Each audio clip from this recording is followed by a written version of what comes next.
হাইকোর্টের অনুমতি নিয়ে নির্ধারিত সূচি অনুযায়ী তমলুকে সনাতনীদের ওপর হামলার প্রতিবাদে মিছিল করলেন এ রাজ্যের বিরোধী দলনেতা শুভেন্দু অধিকারী। আর মিছিল থেকে ফের একবার হিন্দু ঐক্য এবং সনাতনী সংহতির বার্তা দিলেন শুভেন্দু। ব্যানার, প্লাকার্ড, একই সঙ্গে নেতা কর্মীদের স্লোগানেও প্রতিষ্ঠিত হলো হিন্দু ঐক্যের বার্তা। দেখো,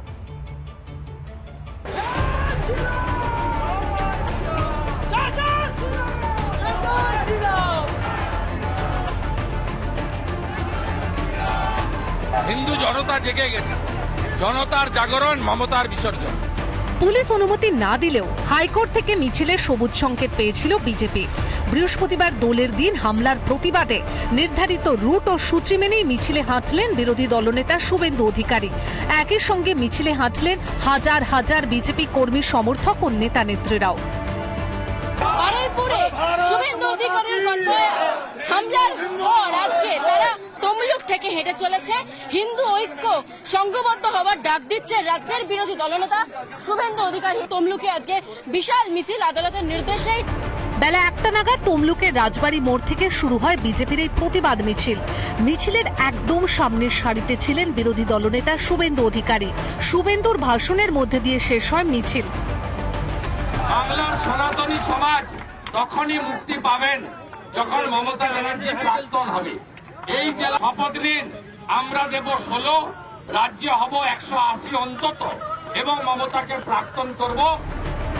হাইকোর্টের বেঁধে দেওয়া শর্ত মেনে এদিনের মিছিল সংগঠিত করেছিল বিজেপি। তবে তাতে উন্মাদনা ও প্রতিবাদে কোনো খামতি দেখা যায়নি। প্ল্যাকার্ড, ব্যানার ও বিজেপি কর্মীদের মুখে মুখে সোচ্চারে ধ্বনিত হয় হিন্দু ঐক্যের স্লোগান।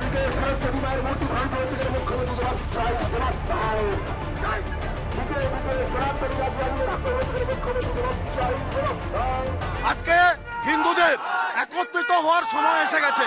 এই 26-এ যদি হিন্দুরা একত্রিত না হয় তাহলে কিন্তু আমাদেরকে বাটি হাতে পথে বসতে হবে। মিছিল থেকে আবারও হিন্দুদের উৎসবে বাধা ও হিন্দুদের ঐক্যবদ্ধ করার ডাক বিরোধী দলনেতা শুভেন্দু অধিকারীর। হিন্দু জনসংখ্যা 85 থেকে 67 হয়ে গেছে। মমতা ব্যানার্জি এবং তার ভাইপো থাকলে আগামী 10 বছরে হিন্দুরাই পশ্চিমবঙ্গে মুর্শিদাবাদের মতো সংখ্যালঘু। মমতার রাজত্বে জনবিন্যাস বদলে ক্রমশ বিপদগ্রস্ত হয়ে পড়ছে হিন্দুরা, অভিযোগ শুভেন্দুর। হিন্দু নিধন, অন্যদিকে রোহিঙ্গা মুসলমানদের বর্ডারে কাঁটাতারের বেড়া না দিতে দিয়ে ঢুকিয়ে দেওয়া, দুভাবে চলছে। এলাকায় বিশেষ করে দক্ষিণ 24 পরগনা কার্যত হাতের বাইরে গেছে।